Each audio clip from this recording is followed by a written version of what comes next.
Welcome to DUEL-OH.TGC. What's up YouTube, Dow here from Zeph War Games, and today I am bringing you the money deck of Bode, and that is of course Sword Soul. Now Aiden kind of went a little bit crazy, went and bought a lot of boxes from different sneaks, but was able to get the majority of his Soul Swords, and the only missing component is on order as well. This deck is the new main contender. This is the deck that is supposed to be the new IT deck. It is incredibly powerful in the OCG. It only gets better as it goes on. There is no surprise that there are 3 secrets and a good few ultras that you need. However, I'm going to take you through a pure version. There is a version with Tenyis, and there is a version involving Destroyer Phoenix. So it is entirely up to you on the route you want to go. But if you are looking for that competitive deck, this is the one you want to be seeing. So, with all of that out of the way, let's crack through the profile and show you exactly why Sword Soul is expensive and exactly why it is going to be the one to beat. So, start off with Triple Mo Yi.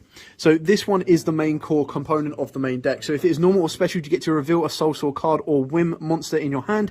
Special summon a Sword Soul token, which becomes a level 4 water tuner. While that token is in the monster zone, the player who summoned it cannot special summon monsters from the extra deck, except Synchros. If this card is sent to the graveyard as synchro material, you get to draw a card.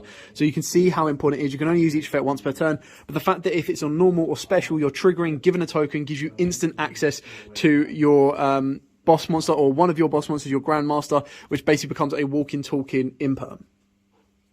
You've then got your Sword Soul Strategist. So this is the Ultra in the set. This card, again, is just as important. So you get to discard one other Sword Soul card or one other whim monster and special summon this card from the hand.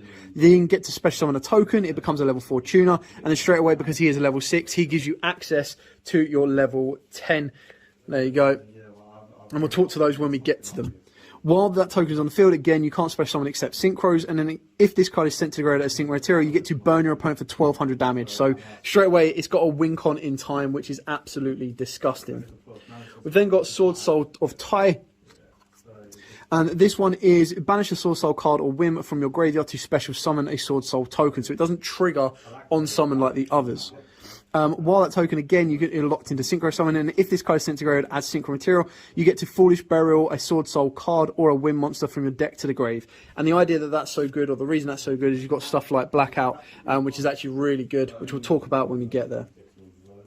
In the pure version, you do need to rock Triple Ecclesia, and unfortunately this was actually short to get hold of during the sneaks, believe it or not. But the reason that Ecclesia is so good, in the Tenyi version, because you rely on a Tenyi engine a little bit more, you don't need to rely on her at 3. But she is a level 4 tuner, and if your opponent controls more monsters than you do, you get to special summon this card from the hand. You can only special summon it once per turn that way, and you can only use each of the following effects once per turn. During the main phase, quick effect, you get to tribute this card to special summon a Soul Sword monster or Fallen of Albaz from your hand or deck. During the end phase, if a fusion monster or monster was sent to the graveyard this turn, you get to add this card from the grave back to the hand. So the idea is that if you're triggering off fusion monsters and you're sending stuff to the graveyard, you are able to recycle this, and that's where the Tenyi version comes in a little bit more in consistency. But the idea is that you get to just pretty much get any Sword Soul from your deck. So this counts as 6 copies of the Strategist, 6 copies of Mo Yi as well. So you can kind of see where we're going with that. Then for the hand traps, Triple Ash Blossom, of course, the standard on that one. Triple Droll and Lockbird. Again, I think this is one that can be flexed in and out depending on what you want to be going for. There are imperms within the deck, so it ultimately does come down to, if you're worried about getting stopped yourself, these become crossouts. If you think the meta shifts between to a specific hand trap, then that's where this place will go. Then, of course, we've got the Gamma package, so the driver and then the Gammas, because you can actually play a lot of spells. Now, I think in the modern game right now, a lot of people are saving the ashes for when people put a monster on the board, and that's where it gets a little bit more tricky to resolve Gamma. But you're looking at stuff like Prosperities, your Talents, your Emergence to kind of add a Sword Soul, which we'll get to in a second. So speaking of which, consistency is king, so you want to go with Triple Prosperity. Your boss board or your end board does focus on some single cards in a sense. The others are kind of just additional backups, so you do have a lot of space that you can kind of burn off with a Prosperity.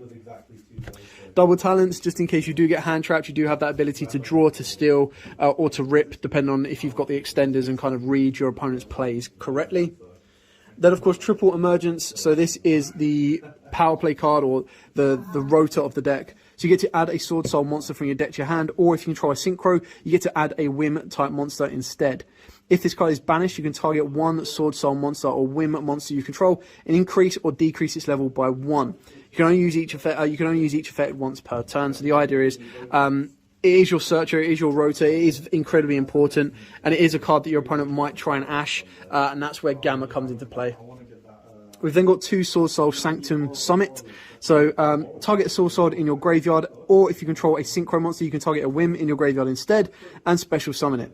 If this card is banished, you get to target a Sword Soul monster or Whim monster you control, increase or decrease its level by 1. Now, it's quite easy, and I'll show you why, because these cards like to banish your Sword Souls, so it's not bad to do. 1 Call By and then 1 Instant Fusion is a free level 4 extender. You could arguably start looking at stuff like Ready Fusion, but Ready Fusion at the moment only has a level 2 or a level 5 tuner, so it does affect your plays as you see. You've then got triple Infinite Impermanence, again just hand trap plays, and then triple Blackout. I would have loved to see this card as a super. It's possibly going to be a future OTS super, but it is so good. So you target a Whim monster you control and 2 cards your opponent controls. Destroy them. If this card is banished, you get to special summon 1 Sword Soul token, Whim Tuner, level 4 water. While that token is in the monster zone, the player who summoned it cannot special from the extra deck except Synchros. Now the reason that is so good is because when you actually combo it off with your Supreme Sovereign, for each banished card, this card gains 100 attack and defense, and monsters you control, your opponent's controllers lose 100 attack and defense. If this card would be destroyed by card effect, you can banish 1 card from your graveyard instead. If a card or cards is banished, except during the damage step, you can banish 1 card each from both your opponent's field and graveyard. So straight away, you activate Blackout, you target your Sovereign. As long as you've got a card in the graveyard to banish to protect this, you're good to go. So then straight away, Blackout destroys 2. This doesn't get destroyed. Then you trigger the effect because you've banished to then banish a card from both your opponent's field and grave. Now, because it has to do both, it means it will already have a target in the grave, and then you should get a target on the field, in your opponent's hand. So straight away, you're clearing off 3 of your opponent's cards, which is absolutely mad, and it's why that card's so good. Speaking of which, when we get into the extra deck, we'll talk about the non-synchros first, and the only one is the Magic Key Beast, and this is purely for an instant fusion target as it is a level 4 tuner. So simple on that one. Then looking at, of course, the Soul Swords themselves, you only play 4. You don't even really need to play triple Grandmaster if you're struggling to pick up the third, because they are kind of expensive at this moment in time. But rocking off through 3 of these, if this card is synchroed, you get to add to your hand or banish a Soul Sword card from your deck, which is mad already. Quick effect, you get to banish the Soul Sword card or Whim monster from your hand or graveyard, then target 1 other effect monster on the field, negate its effects until the end of the turn. And that is a quick effect, so keeping in mind that if you do have your Mac Daddy Sovereign on the board, you can then trigger his banish effect as well. You can kind of see where the synergy is coming between the two. Then you're looking at your generic Whims, you've got your Yazis, you've got your Baxias. Obviously, these are going to be more effective, more so the Yazi during the 10-year version, but they're still incredibly important for what they can offer to the deck as well. Then you're looking at your other synchros, so working your way up, going through your synchro 8s. You've got the 1 Draco Berserker of the 10-year, the 1 Omega, and then the 1 Dragite. Now, obviously, Dragite just needs a water monster in the graveyard, which isn't too hard to do when you've got your Mo Yees going there willy-nilly and as easy as possible. Then, of course, you've got your Omega to be summoned off of your Gamma package. The Draco Berserker is just an absolute boss monster that can cause your opponent a lot of issues. As you then look up the rest, you've got your Shen Shen, and then you've got your Ruddy Rose, and you've got your Baroness de Fleur. So this is the other big bank money card that came out in Synchro Storm. It's just a shame that both of these came out not even a week apart, literally 3 days apart, I believe, was the difference between this set dropping officially and then the sneak release, which is mad. So Shen Shen is obviously the level 9, but then between Ruddy Rose and Baron de Fleur, you've got an Omni Negate that can then bring back any of your lower level synchros. And it's got a pop during your turn as well. And then the Ruddy Rose is, if it's synchro summoned, you get to banish all cards from the graveyards.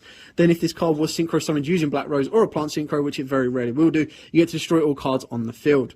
When your opponent activates a card or effect that would destroy a card or cards, quick effect, you get to tribute this card to negate it, and then you get to special summon back a Black Rose. But obviously you don't have Black Rose to do that. It's purely going to be there to get rid of the graveyard. Fleur's just the Omni Negate. You can see that it gets to utilize some of the best synchros around, and the new cards are absolutely nuts as well.